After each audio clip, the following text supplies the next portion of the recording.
Pemirsa, Menteri Keuangan Sri Mulyani memprediksi perekonomian nasional akan masuki masa resesi di akhir September 2020. Pertumbuhan ekonomi Indonesia pada kuartal 3 mendatang bakal minus atau mengalami pertumbuhan negatif.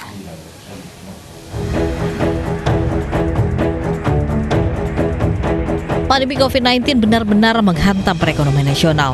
Akibat pandemi sepanjang 7 bulan terakhir, pertumbuhan ekonomi Indonesia mengalami perlambatan dan tumbuh negatif. Pemerintah memprediksi pertumbuhan ekonomi Indonesia pada kuartal 3 mendatang berada di kisaran minus 2,9% sampai minus 1,1%. Artinya resesi ekonomi tak terhindarkan lagi.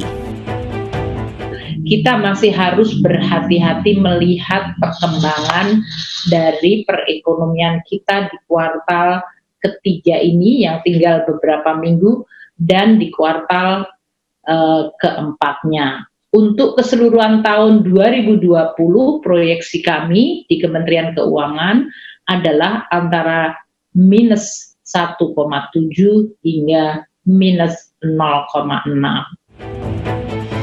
Meski demikian, pemerintah meminta masyarakat tidak panik. Pemerintah terus melakukan upaya penyaluran bantuan, baik tunai maupun bantuan lain, dan menjaga produktivitas demi menjamin keberlangsungan hajat hidup masyarakat.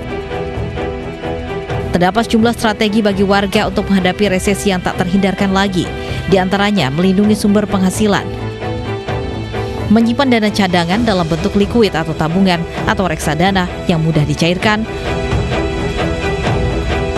usahakan tetap berbelanja rutin, hanya hindari boros atau panic buying.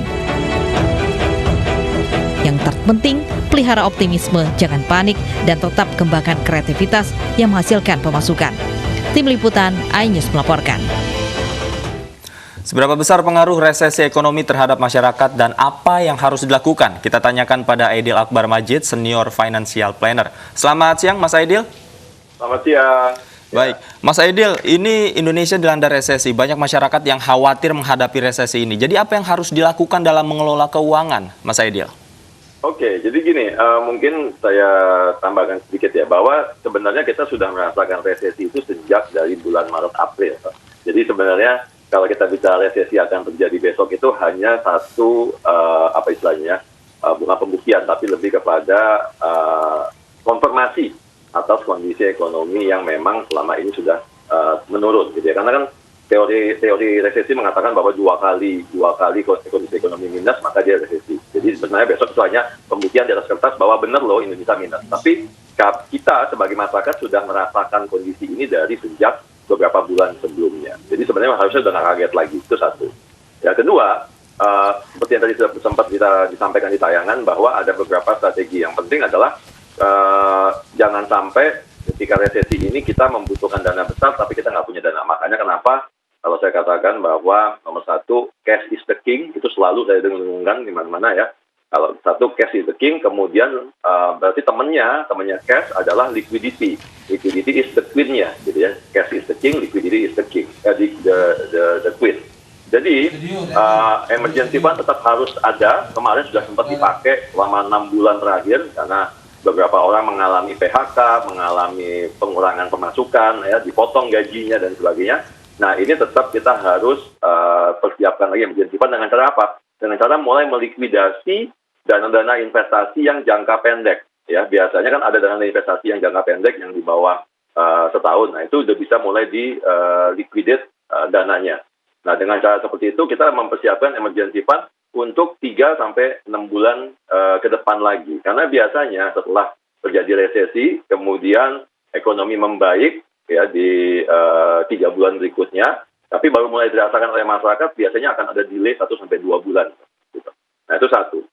Terus kedua, tadi sudah dikatakan juga bahwa kita harus mulai memilih-milih dalam hal pengeluaran. Jadi yang paling penting itu adalah melakukan pengeluaran rutin dan pengeluaran kebutuhan pokok.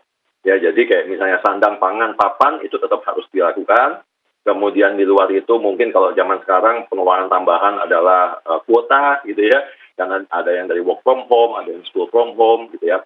Kemudian biaya transportasi untuk mereka yang masih pulang pergi ngantornya mungkin setengah-setengah, 50% ngantor gitu ya.